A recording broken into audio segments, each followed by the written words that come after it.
Hello students, आज हम translator regular expression के बारे में पढ़ेंगे। जो ट्रांसलेटर रेगुलर एक्सप्रेशन है वो just works like a substitution regular expressions, but it does not used for the search and the replacement values. So for example, इसका जो हम सिंटेक्स देख सकते हैं, तो इसका जो सिंटेक्स है वो हम यहाँ पे ट्रांसलेटर ऑपरेटर का सिंबल TR यूज करेंगे और 3 फॉरवर्ड स्लैशेस यूज करेंगे फॉर द पैटर्न मैचिंग। सो हम चलते हैं अपने एडिटर की तरफ और इम्प्लीमेंट करते हैं ट्रांसलेटर ऑपरेटर का फंक्शन। ओके, सो यहाँ पर जो हमारा ऑपरेटर यूज होगा वो यूज होगा हमारे पास ट्रांसलेटर ऑपरेटर। तो यहाँ पर हमारा सिंटेक्स है, जो इसका सिंटेक्स होगा वो होगा TR ट्रांसलेटर ऑपरेटर का, और फिर लगेगा यहाँ पे slash 3 slashes. So in the first within a first section I will put a single character. Okay, any character or a pattern that you want to match or replace with another character. So it will be the old pattern. So it will the old pattern and this will be a new pattern. तो इस तरह से आप इस syntax को perform करोगे। चलो हम एक एग्जांपल लेते हैं इसके लिए।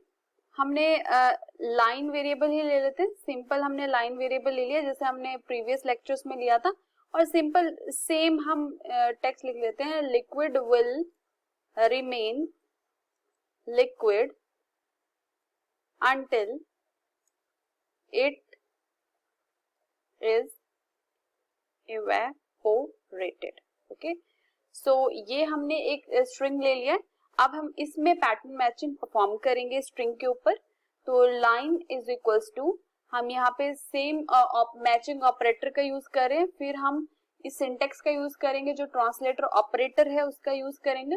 अब सपोज मुझे यहाँ पे रिप्लेस करना है L को विद Z। ओके, तो मैं यहाँ पे पैटर्न दूंगी L, this is my old pattern that I want to replace with the Z. Okay, I'm randomly taking any character. Okay, so this way हमारा आउटपुट इस हिसाब से क्या आना चाहिए हम चेक करते हैं इसको। प्रिंट डबल कोट्स में हम लिखेंगे $line, क्योंकि हमें लाइन कैरेक्टर प्रिंट करना है, क्योंकि हमने इसी में ही पैटर्न मैचिंग किया है। अब आप यहाँ पे देखोगे तो इस केस में क्या प्रिंट होना चाहिए। अब ये क्या करेगा, हमारे पास जहां भी L कैरेक्टर्स होगा, जैसे यहाँ पे L है हमारे पास और यहाँ पे भी आप देख रहे हो L है, so we have 1 L in the first word and the 2 L's in the second word. तो जहां पे भी L होंगे वो रिप्लेस हो जाएंगे किससे, Z से। ओके, तो हम इसको सेव करके हम इसको रन करते हैं, तो आप देखोगे जहां पे लिक्विड का था L था वहां रिप्लेस हो गया Z। ओके, यहाँ पे भी Z, 2 Z आ गए हैं, यहाँ पे भी Z है, यहाँ पे भी Z है। तो इस तरह से आप TR ट्रांसलेटर ऑपरेटर का यूज कर सकते हो रिप्लेसमेंट के लिए। ठीक है, बट अगर आपको ये जो हम ट्रांसलेटर ऑपरेटर का यूज कर रहे थे for the replacement for replacing only 1 character, okay, only 1 character और letter. If you want to replace more than 1 characters, but if you want to replacing more than 1 character, for this what type of syntax you have to use? Syntax will be the same, but you have to use 2 letters instead of 1. Okay, like this. If you want to replace the 2 characters, so suppose आपको pattern use करना है, pattern 1 के अंदर आपको 2 characters आपको use करने पड़ेंगे। ठीक है, यहाँ पे भी और यहाँ पे भी 2 कैरेक्टर्स, ओल्ड कैरेक्टर्स और न्यू कैरेक्टर्स। सो नाउ मैं यहाँ पे क्या चेंज कर रही हूँ, मैं यहाँ पे यूज कर लेती हूँ LI और यहाँ पे यूज कर लेती हूँ JX। So these 2 characters. Okay, so यहाँ पे आप देखोगे हमारे पास जो लिक्विड में ये जो LI है, 2 कैरेक्टर्स LI, एंड ये रिप्लेस हो जाएगा ZX से। तो आप देख सकते हो LI कहाँ है, LI यहाँ पे भी है, ठीक है, ये भी रिप्लेस हो जाएगा ZX से, तो आप देख सकते हो इजीली।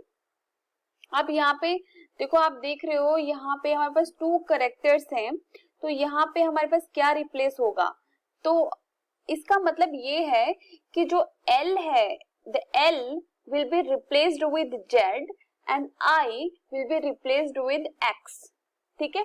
ऑर्डर मैटर नहीं करता, अगर आपको यहाँ पे L दिखा है तो L will be replaced with Z and the I will be replaced with X. So here the I will be replaced with X. So आपको इस बात का ध्यान रखना है, ठीक है। So उसी तरह here the I will be replaced with X and the L will be replaced with Z. This will be the output. So हम चेक कर लेते हैं इसको। आप यहाँ देख सकते हो जैसे यहाँ पे लिक्विड था तो Li था, Li will be replaced with ZX, ठीक है। लिक्विड का I will be replaced with X. तो इस तरह से अकरेंसेस जो भी है लेटर्स की ऑर्डर मैटर नहीं करता कि Li ही होना चाहिए, IL भी होगा तो भी XZ से रिप्लेस हो जाएगा, ठीक है। तो इस तरह से आप इन पैटर्न मैचिंग ऑपरेटर्स का यूज कर सकते हो अपने पर्टिकुलर प्रोग्राम में। सो हम नेक्स्ट मूव करते हैं स्लाइड की तरफ। अब हमारे पास हमने ये तीनों ये जो वेज हैं ऑपरेटर पैटर्न मैचिंग के वो हमने कंप्लीट कर लिए हैं। होपफुली आपको अच्छे से क्लियर हो गया होगा।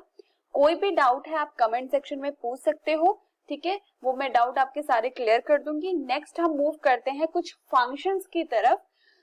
रेगुलर एक्सप्रेशन पर्ल में जो रेगुलर एक्सप्रेशन है उसमें कुछ फंक्शंस भी होते हैं यूज। फर्स्ट है split function and the second one is the join function. So first बात करते हैं हम स्प्लिट फंक्शन की। स्प्लिट फंक्शन में क्या होता है, स्प्लिट फंक्शन क्या करता है, splits a string into an array. So अब array will comes into in a picture. So इसमें हमारे पास हम एरे के साथ डील करेंगे। हमने प्रीवियस लेक्चर में भी स्प्लिट फंक्शन का एक एग्जांपल किया था जिसमें हमने एरे का यूज किया था। तो स्ट्रिंग क्या होता है, a string is splitted based on the delimiter specified by a pattern. By default it white space is assumed as a delimiter, और but you can use any type of delimiter और any symbol as a delimiter. Okay, so इसमें जो basic जो syntax है इसका वो है split आपको लिखना पड़ेगा। आप फॉरवर्ड स्लैश लगाओगे दो, फर्स्ट वाले फॉरवर्ड स्लैश में आपने पैटर्न देना है P एंड सेकंड जो हमारे पास जो आपके पास आर्गुमेंट होगा that is called the variable name. Okay, so first हम इसका एक एग्जांपल करके देख लेते हैं इम्प्लीमेंट एडिटर में। अब हमने करना है स्प्लिट फंक्शन, ठीक है। स्प्लिट फंक्शन है तो स्प्लिट फंक्शन को लिखने के बहुत सारे तरीके हैं, ठीक है। उसको दो तरीके से हम लिख सकते हैं। एक तो मैंने आपको बता ही दिया कि स्प्लिट लिखोगे फिर आपको यहाँ पे पैटर्न मेंशन करना पड़ेगा और उसके बाद आपको यहाँ पे वेरिएबल का नेम मेंशन करना पड़ेगा। तो पहले हम इसी के थ्रू कर लेते हैं एक प्रोग्राम। हमने क्या किया है, हम एक वेरिएबल क्रिएट कर देते हैं my से $str इज इक्वल्स टू, यहाँ पे कुछ पैटर्न लिख दीजिए आप, ठीक है, और उसको डिलिमिट करना ना भूलें। जैसे अब मैं लिख रही हूँ हेलो प्रीति, ठीक है, हेलो प्रीति भट्ट। ओके, तो मैंने इसमें जो बाय डिफॉल्ट आपको बताया था कि जो स्प्लिट है वो डिलिमिटर क्या यूज करता है, व्हाइट स्पेसेस, बट आप यहाँ पे कोई भी कैरेक्टर्स भी डाल सकते हैं। बट अगर आप नहीं भी डालोगे तब भी आप व्हाइट स्पेस को एज अ डिलिमिटर कंसीडर कर सकते हैं, ठीक है। सो अब जैसे आप माई लिख रहे हो और कोई एरे बना लेते हैं। Suppose you are breaking this string into a elements of an array, ठीक है। तो हम इसको ब्रेक करेंगे, तो हम एरे का नाम भी ब्रेक ही रख लेते हैं, ठीक है। ये हमारा एरे होगा क्योंकि @ सिंबल है in front of the string, that means it is an array. और स्प्लिट हम फंक्शन का यूज करेंगे, स्प्लिट फंक्शन का हम यूज करेंगे यहाँ पे, और हम यही पैटर्न को फॉलो करेंगे, यही सिंटेक्स को फॉलो करेंगे स्प्लिट का। अब इसके बाद हमारे पास क्या होगा, हमारा पैटर्न क्या होगा, पैटर्न होगा हमारा delimiter. Here you have to place your pattern here is equal to a delimiter, ठीक है। So what is your delimiter here? Delimiter will be white space. So you are placing a white space here and then this. अब now comma लगेगा actually इसमें क्या होता है कि हमारे पास, मैंने आपको अभी बताया कि हमारे पास बहुत सारे वेज हैं हम वेरिएबल्स को यूज करने के लिए। आप चाहे तो यहाँ पर कॉमा भी यूज कर सकते हो, आप यहाँ पे कॉमा भी यूज कर सकते हो, ठीक है। तो हमने यहाँ पे, क्योंकि हम वेरिएबल यूज कर रहे हैं तो आप इस हिसाब से यूज कर सकते हो। हमने स्ट्रिंग यूज किया है str, जिसमें हमारा ये पूरा मैसेज स्टोर है। तो इतना लिखने के बाद हम इसको करेंगे प्रिंट। प्रिंट क्या करना है, हमने अपने एरे को प्रिंट करना है। एरे का नाम क्या है, ब्रेक। अब हम इसको रन करते हैं। आप यहाँ देख रहे हो हेलो प्रीति भट्ट, ये आपका प्रिंट हो गया क्योंकि आपने इसमें एरे प्रिंट किया है। तो इस तरह से आप क्या कर रहे हो, आप list of the string return करता है स्प्लिट। तो इसमें जो वो स्ट्रिंग्स रिटर्न करता है वो एक एरे की फॉर्म में है, ठीक है। तो इस तरह से आप इसको यूज कर सकते हैं। हम एक नेक्स्ट एक एग्जांपल लेते हैं कि हम स्प्लिट करते हैं लिमिट नंबर ऑफ पार्ट्स। अगर हमें लिमिट करना है नंबर ऑफ पार्ट्स, ठीक है, ऑफ अ स्ट्रिंग, सो हम कैसे कर सकते हैं इसको। सपोज हमने ये बताना है कि हम स्ट्रिंग के कितने पार्ट्स को सेपरेट करना चाहते हैं, वो हम एक इम्प्लीमेंट करते हैं प्रोग्राम। सपोज मैं यहाँ पे इसको, यहाँ पे मैं डैश लगा रही हूँ ये इम्प्लीमेंट करने के लिए कि वो पार्ट स्प्लिट हुआ है कि नहीं, ठीक है। उसके लिए मुझे क्या करना पड़ेगा, स्प्लिट करने के बाद मैं सेम ही फंक्शन यूज कर रही हूँ, बट मैंने यहाँ पे डिलिमिटर चेंज कर दिया है हाइफन, एंड यहाँ पर मुझे एक और पैरामीटर देना पड़ेगा कॉमा, और मुझे बताना पड़ेगा मुझे कितने स्ट्रिंग्स को सेपरेट करना है। मैंने दे दिया है 2। अब ये जो इस तरह का जो एग्जांपल होता है उसमें हमें ब्रैकेट्स लगानी पड़ती है सिंटेक्स में, ठीक है। तो मैं यहाँ पे ब्रैकेट्स लगा रही हूँ और इसको सेव कर रही हूँ, ठीक है। तो ये हम सेव करके हम यहाँ पे रन करेंगे। देखो यहाँ पे हेलो प्रीति भट्ट, तो हमने सिर्फ 2 स्ट्रिंग्स के बीच को सेपरेट किया है, बल्कि ये सेपरेट नहीं हुआ इसका मतलब। बट अगर हम यहाँ पे 3 दे देंगे तो ये तीनों ही जो स्ट्रिंग्स हैं वो ब्रेक हो जाएंगे लाइक दिस, ओके। तो ये होता है कि आप स्ट्रिंग्स को कितने पार्ट्स तक ब्रेक कर सकते हो, इसलिए यूज किया जाता है। अब आप यहाँ देखोगे हमने यही वाला सिंटेक्स यूज किया है ब्रैकेट्स के लिए। Here in the second case we can also split a character at a more than 1 delimiter. So अब हम more than 1 delimiter कैसे देंगे, हम उसका एग्जांपल लेते हैं। तो उसके लिए हमें सिंटेक्स क्या यूज करना पड़ेगा, इसी में ही हम चेंजेस कर देते हैं। सपोज मैंने यहाँ पे डिलिमिटर यूज किया हुआ था इक्वल, और यहाँ मैंने डिलिमिटर यूज किया हुआ है कॉमा, ओके। मेरे डिलिमिटर्स चेंज हो गए, तो अब मैं क्या यूज करूंगी, यहाँ पर मुझे सिंपल स्लैश यूज करना है, और यहाँ पे मुझे यूज करनी पड़ेंगी रेक्टेंगुलर ब्रैकेट्स। अब रेक्टेंगुलर ब्रैकेट्स के अंदर मुझे 2 डिलिमिटर्स देना है। सपोज मेरा पहला डिलिमिटर है इक्वल, सेकंड डिलिमिटर है कॉमा, तो यहाँ पर इक्वल टू कॉमा मैंने डिलिमिटर्स प्रोवाइड कर दिए कि जो फर्स्ट प्लेस पर आएगा इक्वल टू, सेकंड प्लेस पर आएगा कॉमा। अब हम इसको प्रिंट करके रन करते हैं। हमारे इस केस में सिंटेक्स रहेगा ये, इसको हम सेव करते हैं और इसको रन करते हैं। तो आप देख रहे हो यहाँ पे हेलो प्रीति भट्ट हमारा प्रिंट हो रहा है, और जो डिलिमिटर्स हैं वो हमारे रिमूव हो गए हैं, ठीक है। सो इजीली आप किसी भी डिलिमिटर को, मल्टीपल डिलिमिटर्स को भी आप रिमूव कर सकते हो यूजिंग दिस सिनेरियो। तो इसके लिए जो हमारा सिंटेक्स है वो सिंटेक्स हमारा सिंपल होगा। अब यहाँ पे रेक्टेंगुलर ब्रैकेट्स में आपको मल्टी डिलिमिटर देना है, और उसके बाद आपको कॉमा करके यहाँ पे आप वेरिएबल नेम मेंशन कर सकते हो। तो इस तरह से आपका सिंटेक्स ये प्लेस होता है। अब हम नेक्स्ट मूव करते हैं। नेक्स्ट है हमारे पास split on a empty string. That means the string will split at every place where it will find an empty string.